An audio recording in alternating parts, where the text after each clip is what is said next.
Hello, it's Baker for CVFM Radio at Soundwave Festival 2025, and I've got the pleasure of being sat here with Chesney Hawkes. Chesney, how are you doing? Good, mate. Good. I feel like I'm in a rave. I know there's a lot of music going on around us at the moment, but it's great to be sat with you. Of course, you're on stage later on. How much are you looking forward to it? Always. Look, I love these kind of festivals because they're kind of slightly smaller, more bespoke. It's almost like a community-led thing. So all the food is from all the local restaurants, and the beers from the local breweries, and people all just here trying to relive their youth, and I love it. A massive throwback, like you said, to people's youth. Credit to the towns, really, these festivals, and good weather too. That's an important thing, I think. Luckily, yeah. I was coming up from London today, and it was like raining, and then the sun came out, and then it was like 4 seasons in one day, isn't it? You never know what you're going to get. Yeah, there was quite a grey cloud over the skies earlier, so we're glad that's gone. And looks like it's going to be a great day. But no, really glad to speak to you again. It's been a busy year for you this year because, of course, you released your album Living Arrows earlier on in the year. Tell me a little bit about that and how that went down. Yeah, very exciting.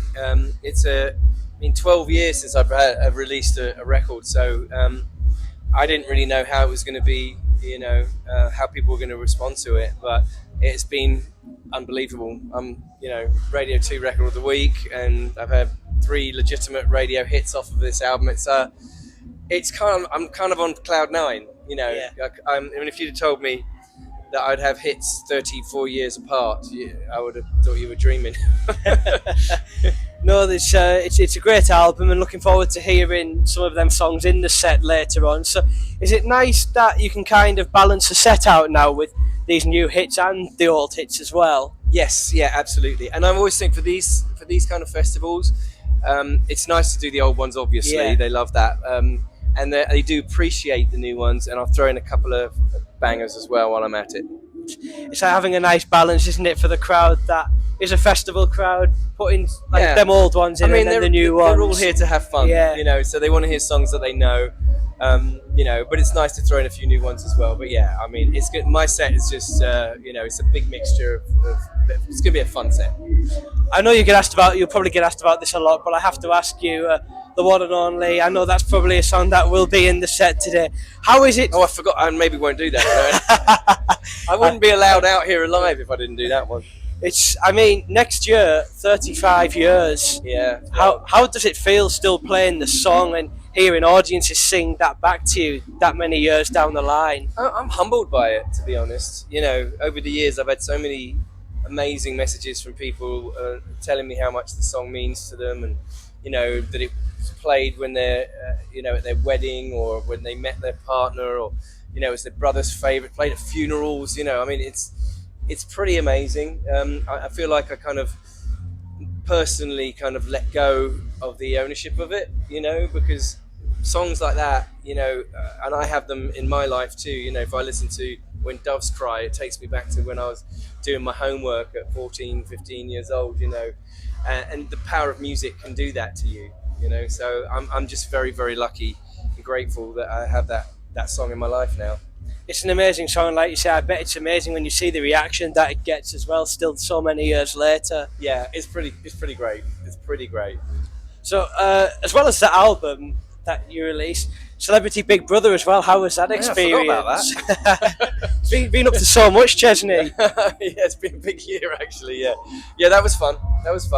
I feel like I've made some good friends out of that. Weird experience. It's like living in a cartoon for 3 weeks, but I did enjoy it. Interesting characters, but they were kind enough to put me in with some really nice people. So it's good that you can make friends from that experience too, and of course carry them on. Definitely, yeah, for sure. In fact, I was thinking that maybe Danny Beard might make an appearance here, but he's like, it's just too far, Ches. I'm like, I'm coming from London. All you got to do is come from Manchester. He won't be on stage with you today, then? No, he won't be. I'll be on my Todd today. He actually was with me at the last festival, funnily enough. Yeah. Well, maybe next time again. Maybe next time. I think he's in Belfast tonight. Actually, he's doing Pride at Belfast tonight. So it's quite a trip then. Yeah. But it doesn't stop there, because the album, you are taking it on the road again early next year. Are you excited to get back out there? I mean, it's you did do a tour earlier this year, but it's kind of different, because by the time you hit the road again, you'll have people knowing the lyrics to the songs now. Well, that's what I found. The further I go into the year, the more people know the songs. So it's really, I mean, for any artist to release new songs, it's always like, well, what are people going to think?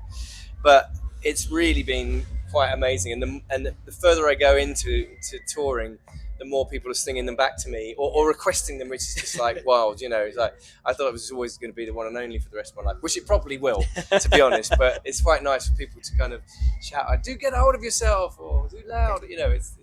It's really nice. Nice to hear. I can imagine. I must say as well, us CVFM Radio, we are based in Teessides, and you are playing the Ark in Stockton. So we'll make sure that we get ourselves down to that show. Fantastic. Just up the road, 15-20 minutes. Yeah, brilliant. When's that? March. In March. Yeah. So we're looking forward to you coming back up to Teesside. Let's do another interview back, in March. I'm sure a lot will happen between now and then. We'd love that. To be down and speak to you again on the day. Come on down. And maybe we could do like a little competition or something. Give some tickets away. Oh, that would be amazing. Yeah, I'll come in with a guitar next time, and we can do a little session. We'll definitely get that sorted. I'd love that. But Chesney, it's been a pleasure chatting to you. One more thing, though, that we share a big mutual connection over. I'm an Arsenal fan, I must say, and you're West Ham, so the love of Declan... You're welcome. The love of Declan Rice. That's what I say, you're welcome.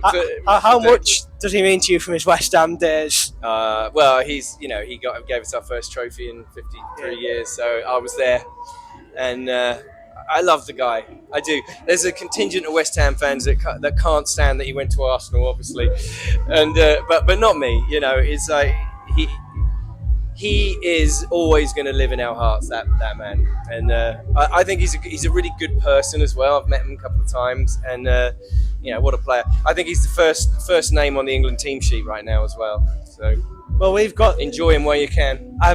We always value him, and thank you again. But we've got a hammer at our station, actually. He's called Sean, and he's one of the contingent that doesn't like Declan Rice for taking the move to Arsenal. I have a lot of friends that won't, but he gets booed sometimes when he comes to London Stadium, but I don't get it, because I'll always be grateful to him for what he gave us as fans. It's rare that West Ham win anything, as you know. Well, it's pretty rare that you win anything. It is for Arsenal at the moment, so I'm hoping he can replicate that. But Chesney, it's been an absolute pleasure sitting down with you. Can't wait for your set. Thank you so much again. Thank you, my friend. Take care.